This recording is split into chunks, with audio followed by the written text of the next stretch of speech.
Hello दोस्तों, आज का सबक है कफ़न। हम इससे पहले इस सबक के लिखने वाले मुंशी प्रेमचंद के बारे में जान लिए हैं। ठीक है, तो चलें हम आज अपने सबक की तरफ चलते हैं, जानते हैं कि इसके अंदर क्या बताई जा रही है, किस मुद्दे पर बात की गई है इस कहानी में। मुंशी प्रेमचंद ने इस कहानी के अंदर उस एक गरीब तबके का जिक्र किया है जो बहुत ही खस्ता हाल गरीब है, खाने पीने की कोई व्यवस्था दस्तयाबी नहीं है, हाथ बिल्कुल तंग है और उसकी एक बीवी थी जो उम्मीद से थी और दर्द ज़ह से कराह रही थी। वो दर्द इतना बढ़ा कि वो उसकी वजह से वो औरत दुनिया से चली गई, यानी इंतकाल कर गई। तो चलें हम इस कफ़न के अंदर जो मुद्दा है, जिस मुद्दे पे बात की गई है, उस मुद्दे को समझने की कोशिश करते हैं। चलें शुरू करें। कफ़न। झोंपड़ी के दरवाजे पर बाप और बेटा दोनों एक बुझे हुए अलाव के सामने खामोश बैठे हुए थे और अंदर बेटे की नौजवान बीवी बुधिया दर्द ज़ह से पछाड़े खा रही थी और रह कर उसके मुंह से ऐसी दिलखराश सदा निकलती थी कि दोनों कलेजा थाम लेते थे। जाड़ों की रात थी, फिजा सन्नाटे में गर्क, सारा गांव तारीकी में जज्ब हो गया था। ठीक है, देखिए इस पैराग्राफ में कहते हैं कि दो आदमी यानी बाप बेटा घर के बाहर, झोपड़ी के बाहर बैठे हुए एक आग के पास हाथ सेक रहे थे, खामोश बैठे हुए थे, हाथ सेक रहे थे। और उस बेटी की जो बीवी थी, बुधिया नाम की बीवी औरत झोपड़ी के अंदर, कुटिया के अंदर, हट के अंदर डिलीवरी की दर्द की वजह से परेशान थी, तकलीफ़, दर्द ज़ह यानी डिलीवरी का पेन बियर कर रही थी। और वो time to time she was making noise that was breaking heart. Okay, इस दर्द की वजह से, उस आवाज़ की वजह से दोनों अपने सीने पर हाथ रखकर अपने उस दुख को महसूस कर रहे थे। ये उस ज़माने की बात है जब जाड़ा शुरू हो चुका था और पूरा फिज़ा, पूरा माहौल, पूरा गांव सन्नाटा, खामोशी में डूबा हुआ था और पूरे गांव में अंधेरा, यानी रात का वक्त था, लिहाजा पूरे गांव में अंधेरा छाया हुआ था। घेसू ने कहा, मालूम होता है बचेगी नहीं, सारा दिन तड़पते हो गया, जा देख तो आ। घेसू ने कहा, लगता है ये औरत यानी तुम्हारी बीवी, घेसू कौन है? ससुर है, माधव हस्बैंड है। तो बाप कहता है बेटे से, बेटा मुझे लगता है तुम्हारी बीवी ज़िंदा नहीं रहेगी, ये डिलीवरी की पेन वो बियर नहीं कर पाएगी और मर जाएगी, मुझे ऐसा लगता है, क्योंकि पूरा दिन बेचारी तड़पते तड़पते गुजार दिए है। माधव दर्दनाक लहजे में बोला, मरना ही है तो जल्दी मर क्यों नहीं जाती, देख कर क्या करो। माधव पेनफुल स्वर में बोला, if she had to die then she should die, what I could do to look her. तू बड़ा बेदर्द है बे, साल भर जिसके साथ जिंदगानी का सुख भोगा उसी के साथ इतनी बेवफाई। देखो इसके अंदर क्लोकियल लैंग्वेज भी इस्तेमाल किया गया है, इसलिए कुछ वर्ड को मिस्टेक राइट किया गया है। ये नहीं कि राइटर ने मिस्टेक लिखा है, नहीं, ऐसा नहीं, बल्कि वो बाप बेटा में जो क्लोकियल स्टाइल है ना स्पीकिंग का, उसमें वो उसको यहाँ पर शो किया गया है। ये देखिए, जिंदगानी नहीं बल्कि जिंदगानी होता है, जिसका माना है लाइफ। जिंदगानी जा से लिखना है, जा। ओके, फिर आखिर में क्या है? बेवफाई। बेवफाई में फा है ना, वो असल में फ़ा होना चाहिए, फ़ा, आइन गैन फ़ा होना चाहिए, मगर यहाँ पे फा लिखा है, तो ये बताने के लिए कि वो क्लोकियल स्टाइल है। Okay, speaking. तू बड़ा बेदर्द है बे, साल भर जिसके साथ जिंदगानी का सुख भोगा उसी के साथ इतनी बेवफाई। बाप कहता है बेटे से, ऐ मेरे बेटे माधव, तू बहुत ही बड़ा बेदर्द, you are merciless boy, who gave you luxury life in your time, and you are showing your illoyalty with her. Okay, means your wife showed you a luxurious time in your life, and now you are misbehaving with your wife. It is wrong, you should not do that.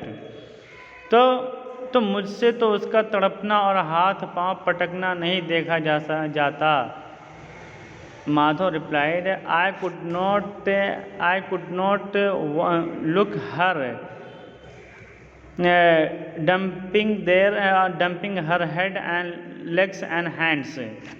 Okay, वो अभी दर्द जह यानी delivery pen की वजह से,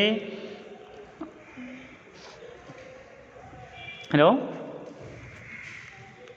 दर्द जह की वजह से बुधिया अपना हाथ पांव को पटक रही है, तड़प रही है, शिवरिंग हो रही है, ट्रम्बलिंग हो रही है ना, डंपिंग कर रही है अपने हाथ पांव को। तो इसकी वजह से माधव बोलता है मुझे उसका इस तरह बर्ताव करना, बिहेवियर करना मुझे पसंद नहीं है, मुझे डर लगता है। चमारों का कुंभा था और सारे गांव में बदनाम। ये माधव, बुधिया और घेसो, ये तीनों चमार मतलब क्या है, वो जो चमड़े लेदर वर्क करता है, लेदर वर्क करने वाला फैमिली मेंबर था। ठीक है, एक फैमिली था, लेदर फैमिली का वो पर्सन था और पूरे गांव में बदनाम था। ठीक है, घेसो एक दिन काम करता तो 3 दिन आराम। माधव इतना कामचोर था कि घंटा भर काम करता तो घंटे भर चिल्लम पीता। कहते हैं बाप यानी Ghisu, if he was working 1 day then he will take rest of 1 day। Madhav he was so lazy that if he will work 1 hour so then he will smoke for 1 hour। इसलिए उन्हें कोई रखता ही नहीं था। Okay, therefore nobody was asking to work him। Okay, means nobody was keeping them on work। घर में मुट्ठी भर अनाज भी मौजूद हो तो उनके लिए काम करने की कसम थी। If there was wheat or harvest of a feast, then they will not agree to work। Okay, मतलब ये हुआ अगर घर में थोड़ा सा खाना है, अनाज है, तो उस थोड़े से खाना होने की बिना पर वो लोग कभी भी काम करने के लिए तैयार नहीं होंगे। जब तक until the food will finish they will not go for work। जब 2 एक फाके हो जाते तो घेसो दरख्तों पर चढ़कर लकड़ियां तोड़ लाता और माधव बाजार से बेच लाता। Okay, after passing some days of starvation how Ghisu was going to cut branches of trees and Madhav was going market to sell it. और जब तक वो पैसे रहते दोनों इधर उधर मारे फिरते। until the money that they gave they have by selling branches of tree and woods, they will not work until the money they have in their hand। जब फाके की नौबत आ जाती तो फिर लकड़ियां तोड़ते या कोई मजदूरी तलाश करते। And when the starvation was coming, means the next starvation was coming, they were going for cutting woods or they were going for employment or for any wage work। गांव में काम की कमी न थी। There was no lack of works into the village। काश्तकारों का गांव था, मेहनती आदमी के लिए 50 काम थे। It was the village of farmers। There was 50 of works for hard worker। मगर उन दोनों को लोग उसी वक्त बुलाते जब दो आदमियों से एक का काम पाकर भी कनात कर लेने के सिवा और कोई चारा न होता था। But these two guys were called only when there was no any another chance to get work of one person by two person. Okay, means a common person could do 50 work, means 2 work. So this Madho and Ghesu could do 2 works in a day. Means a single person could do 2 works and this 2 person could do 2 works. Means these 2 person were equal to one single person. Okay, so when they are when the owner was not getting any person for job for work, that time owner was calling them to do such work. काश दोनों साधु होते तो उन्हें क़नाअत और तवक्कुल के लिए ज़ब्त नफ्स की मुतलक ज़रूरत न होती। मुसन्निफ़ कहते हैं, राइटर कहते हैं, अगर वो शख्स यानी माधो और घेसु दोनों के दोनों हरमिट जाहिद होते तो उन्हें क़नाअत और तवक्कुल के लिए अपने आप से सेल्फ फाइटिंग की ज़रूरत नहीं होती। सेल्फ फाइटिंग की ज़रूरत, यानी अपने नफ्स से फाइटिंग करने की ज़रूरत नहीं पड़ती। ज़ब्त नफ्स का मतलब होता है self control. Means they had no need of self control for qanaat. Okay, for qanaat and तवक्कुल। तवक्कुल मतलब क्या? तवक्कुल का मतलब होता है एतिमाद, ट्रस्ट। ओके, ये उनकी खिलकी सिफत थी। Okay, self control was there adjective, there inbuilt adjective. Okay, inborn. अजीब ज़िंदगी थी उनकी। घर में मिट्टी के 2-4 बर्तनों के सिवा कोई असासा नहीं था। There was no any assets except 2 or 4 clay pot into the house. Okay, there were no any other assets except 2 or 3 clay pots. Their life was strange. फटे चीथड़ों से अपनी ओरियानी ढांके हुए दुनिया की फ़िक्रों से आज़ाद। They were covering their body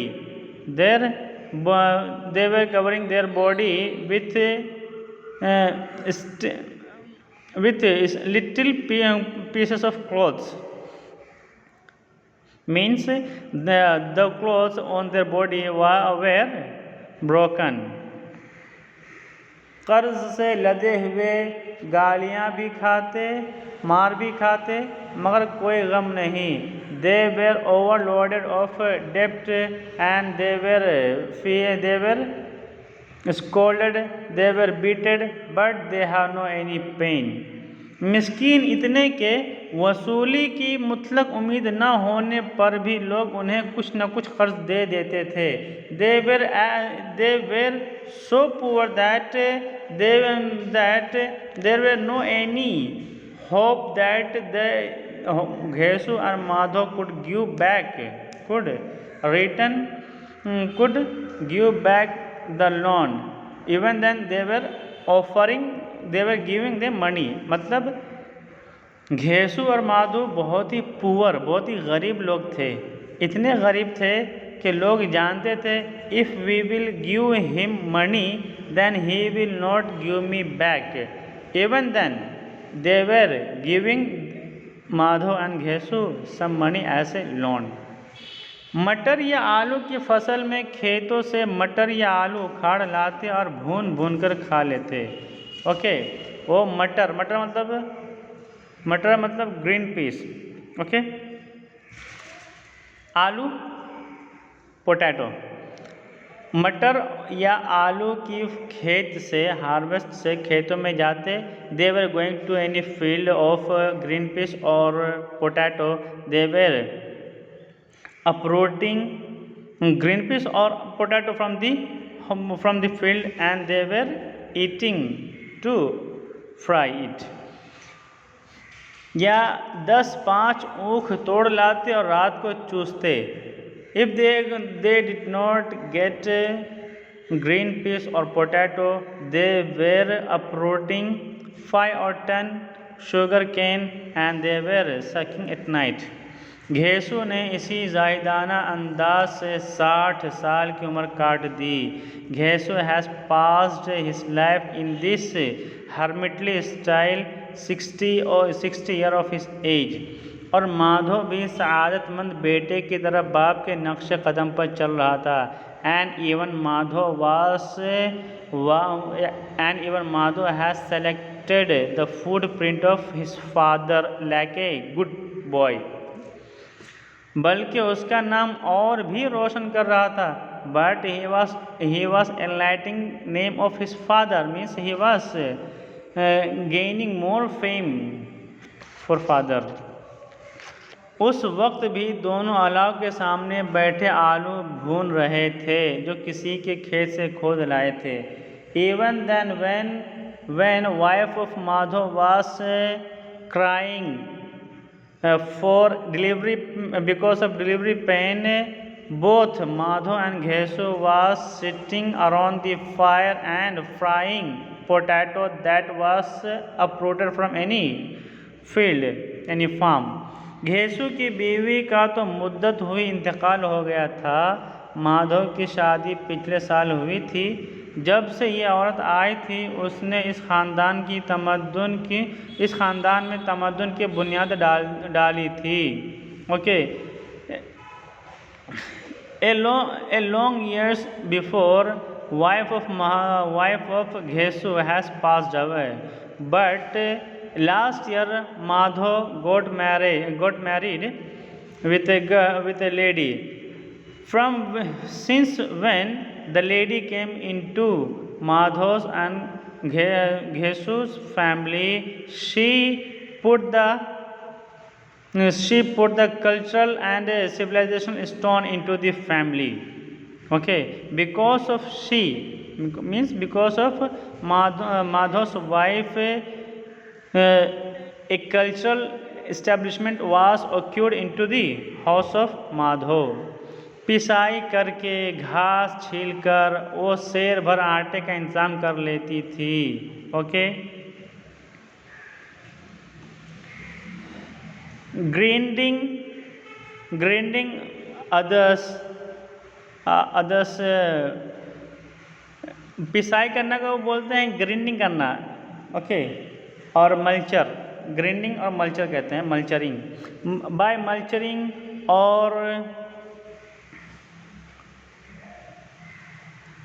by mulching or uprooting grass, she could manage some wheat powder. और उन दोनों बेगैरतों का दोज़ख भरती रहती थी. And she was offering food for those immoral person. Okay. जब से वो आई ये दोनों और भी आराम तलब और आलसी हो गए थे. Since when she had come in this family, these two became more lazy and luxurious, rest lover. बल्कि कुछ अकड़ने भी लगे थे. Okay, but they were showing their attitude stiffened. Okay. कोई काम करने को बुलाता तो बेनियाजी की शान से दुगनी मजदूरी मांगते. Okay. If anyone was calling them to work, they were asking double wage. Okay. As in the honor of wantlessness, means they were showing that calling person, means I am not needy of this work. If you want that I could do this, then I want double wage. वही औरत आज सुबह से दर्द जैसे मर रही थी। The lady was dying for the delivery pain. और ये दोनों शायद इसी इंतज़ार में थे कि वो मर जाए तो आराम से सोए। And this two were waiting that when she will die they will sleep peacefully.